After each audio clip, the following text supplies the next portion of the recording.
आज हम स्टार्ट करेंगे एमसीक्यूज़ क्वेश्चन 86 से लेकर के 90 तक। तो बहुत इंपॉर्टेंट क्वेश्चन है। इससे पहले हमारा 85 तक क्वेश्चन हो चुका है, अभी तक आपने नहीं देखा है तो बहुत इंपॉर्टेंट है।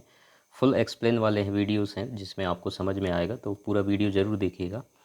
तो सबसे पहला जो आपका यहाँ पर 86 का क्वेश्चन दिखाई दे रहा है, the membrane covering of lungs. ठीक है, तो ये एनाटॉमी का क्वेश्चन है जो कि बहुत इंपॉर्टेंट है, और ये क्वेश्चन अक्सर पूछे जाते हैं जो भी ऑर्गन होते हैं या किसी भी चीज़ की लेयर जो होती है, कवरिंग होती है, उससे रिलेटेड। ठीक है, तो ये कई बार क्वेश्चन पूछा जाता है कवरिंग को लेकर के, इसीलिए आप एनाटॉमी में जब भी पढ़ें तो इस पार्ट को आप ज़रूर कवर कीजिएगा, क्योंकि बहुत इंपॉर्टेंट चीज़ होता है ये। तो यहाँ पर जो सवाल पूछा गया है लंग्स को लेकर के, ठीक है, लंग्स की कवरिंग को लेकर के, तो लंग्स शब्द जब भी आता है तो प्लूरल शब्द जो इस्तेमाल किया जाता है इसके लिए, तो वो चीज़ आप याद रखेंगे तो आराम से आपको बन जाएगा। तो आंसर ही आपका जो है यहाँ पर देखने को मिल रहा है प्लूरा।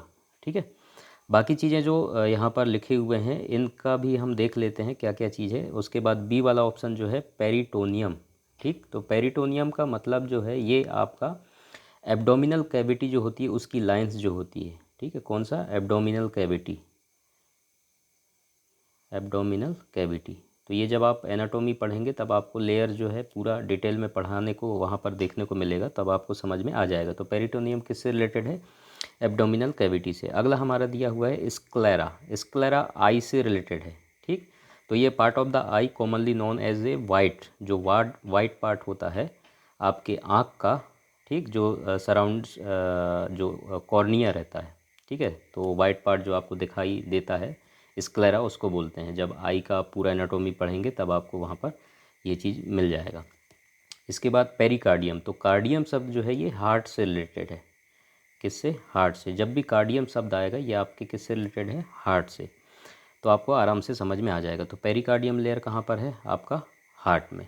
ठीक है, तो ये चीज़ हो गया। बहुत इंपॉर्टेंट चीज़ें हैं, हमने सारी चीज़ें एक्सप्लेन करके दे दी है। तो इनमें से कोई सा भी चीज़ आपसे पूछ सकता है, इतने सारे ऑप्शन आपके पास हैं, तो इसमें से कोई सा भी क्वेश्चन बन सकता है। इसलिए ज़रूरी नहीं है कि अगर हम 86 का क्वेश्चन कर रहे हैं तो आपको केवल यही क्वेश्चन हम एक्सप्लेन करेंगे। एक क्वेश्चन से बहुत सारी चीज़, इसलिए हम सारी चीज़ों को आपको एक्सप्लेन करके दे रहे हैं, ताकि इनसे भी अगर क्वेश्चन बनेंगे तो देखिए एक क्वेश्चन से आपके अगर 4 ऑप्शन दिए हैं तो 4 क्वेश्चन, 10 क्वेश्चन, 20 क्वेश्चन भी हम बना करके आपको बता देते हैं। ठीक है, कभी पूछ लिया कि हार्ट का सराउंडिंग लेयर कौन सा है, ठीक है, पेरिकार्डियम, स्क्लेरा के बारे में पूछ सकता है, पेरिटोनियम के बारे में पूछ सकता है, कुछ भी आ सकता है। इसलिए सारी चीज़ों को जानना बहुत ज़रूरी है। अगले सवाल की तरफ हम चलते हैं। यहाँ पर दिया हुआ है 87, the branch of science deals with the study of structural change in tissue during disease condition. तो सिंपल क्वेश्चन है, ज़्यादा इसमें टफ नहीं है। ठीक है, तो आपने दो चीज़ें, मैंने जब आपको हिस्टोपैथोलॉजी की क्लास जब मैंने लिया था उसमें दो चीज़ों का डेफिनेशन आपको बताया था। एक तो हिस्टोलॉजी, ठीक है, और दूसरा मैंने बताया था हिस्टोपैथोलॉजी। हिस्टोपैथोलॉजी, ठीक है। तो हिस्टो शब्द जो है आपके टिश्यू से रिलेटेड स्टडी जो किए जाते हैं उसको आपको क्या बोलते हैं? हिस्टोलॉजी। और जहाँ पर पैथोलॉजी जुड़ जाता है वहाँ पर डिसीज भी जुड़ जाता है। क्या जुड़ जाता है? डिसीज। ठीक है, तो इस शब्द को आप याद रखिएगा, अगर जहाँ पैथोलॉजी जुड़ा हुआ है इसका मतलब डिसीज। तो सिंपल है, यहाँ पर भी आपको देखने को मिल रहा है क्या क्या चीज़ें, आप बाकी चीज़ें छोड़ दीजिए। यहाँ पर दिया हुआ है टिश्यू और दूसरा चीज़ दिया है डिसीज। तो डिसीज टिश्यू के स्टडी को आप क्या बोलेंगे? तो सिंपल सा चीज़ है, तो आपको आंसर यहाँ पर देखने को मिल रहा होगा। आंसर नंबर क्या है? B, histopathology. ठीक है, तो ये आपका करेक्ट ऑप्शन हो गया, हिस्टोपैथोलॉजी। बाकी चीज़ें भी देख लेते हैं यहाँ पर क्या क्या दिया है।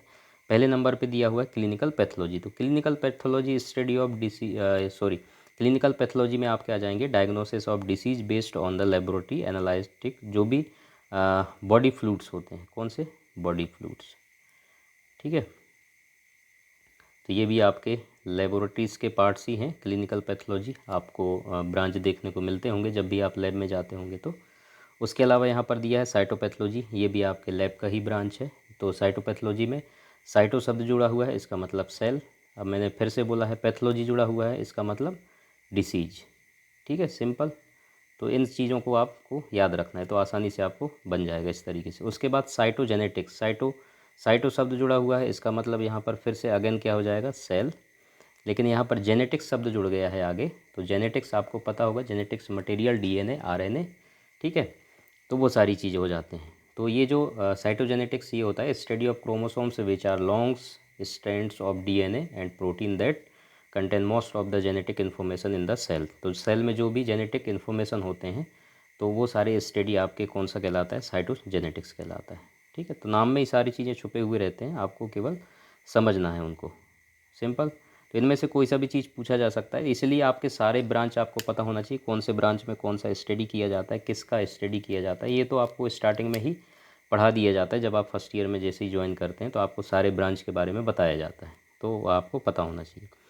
अगला यहाँ पर ये क्वेश्चन रिपीटेड है, कई बार पूछा जा चुका है, द फादर ऑफ बैक्टीरियोलॉजी, कभी कभी फादर ऑफ माइक्रोबायोलॉजी, तो इस तरीके से सवाल आते हैं।